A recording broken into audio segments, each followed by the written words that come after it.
سارے صحابہ مل کے آئے، کہنے لگے عمر فاروق سے کہنا ہے نبی پاک کے زمانے میں تو ظاہراً غربت تھی، ابو بکر کے دور میں بھی غربت تھی، اب تو بڑا مال ہے، عمر سے سفارش کرو کہ عمر نیا کرتا پہنا کرے۔ ملکوں کے سفیر آتے، عمر وہی پھٹی پرانی چادر اوڑھ کے اور وہی کئی جگہ پہ پیوند لگے سوٹ پہن کے سفیروں کے سامنے بیٹھ جاتا ہے۔ عمر کو مشورہ دو، طے ہو گئی بات۔ سب نے جب مشورہ دے لیا تو سارے کہنے لگے یہ بتاؤ شیر کی مونچھ کو ہاتھ کون لگائے گا؟ کہنا کس نے ہے؟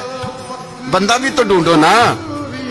میں کہا جناب میرا یہ خیال ہے کہ مولا علی شیر خدا کہیں گے، کیونکہ جس شخص کی عمر کو سب سے زیادہ حیا کرتے دیکھا وہ شیر خدا مولا علی ہے رضی اللہ تعالی علی کہیں گے، اس لیے کہ جناب علی تو کئی دفعہ جب گفتگو کرتے تھے تو حضرت عمر چپ کر جاتے تھے اور فرماتے تھے علی نہ ہوتا تو میں ہلاک ہو جاتا۔ تو کہا علی سے کہو۔ جناب علی شیر خدا کو بلایا، کس کام کے لیے؟ جی اللہ اکبر۔ یہ ذرا آپ نے اس دور پہ اس بات کو ذرا لاکا جناب ان سے کہیں کہ زیادہ نہیں، ایک کرتا نیا پہن لے، سفیر آتے ہیں وزیر آتے ہیں تو ایک کرتا نیا پہن لے۔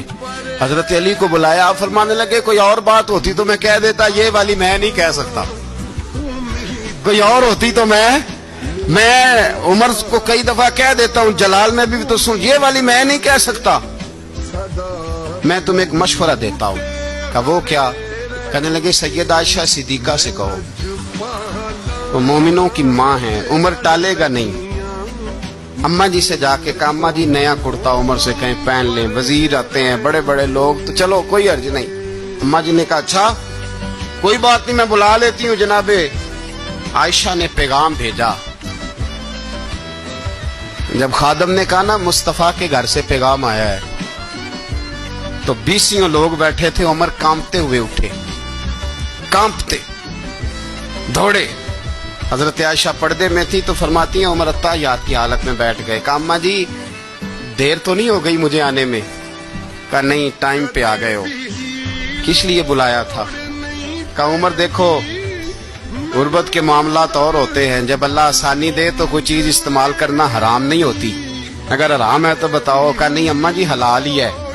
تو فرمایا پھر اتنے سفیر آتے ہیں مشیر آتے ہیں، اب تو مال غنیمت بڑا آتا ہے، ڈھیر لگ جاتے ہیں مسجد میں، تو چل ایک نیا کرتا تم بھی پہن لیا کرو، اور آپ نیا کرتا پہنو گے تو دھاک بیٹھے گی غیروں پر۔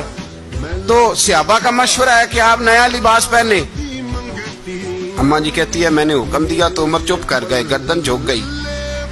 تھوڑی دیر کے بعد سیدنا عمر فاروق نے سر اٹھایا تو داڑھی پہ آنسو گر رہے تھے، رو پڑے، کہنے لگے پاک محبوب کی پاک بیوی جیسے حکم کرتی ہو میں حاضر ہوں، پر مجھے وہ والا لباس پہنانا جو میرے مصطفیٰ نے پسند فرمایا ہے، اگر یہ رنگ رسول پاک کا ہے تو میں حاضر ہوں، اور اگر نبی پاک کا نہیں تو پھر جیسے آپ حکم کریں۔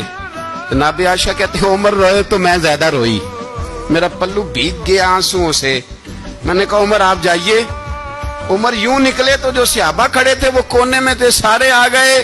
کہا اماں جی کیا بناؤ؟ فرمایا بھائی تم سب جو باتیں کہتے ہو وہ اپنی جگہ ٹھیک ہیں، پر عمر جو بات کرتا ہے وہ سب سے زیادہ ٹھیک ہے۔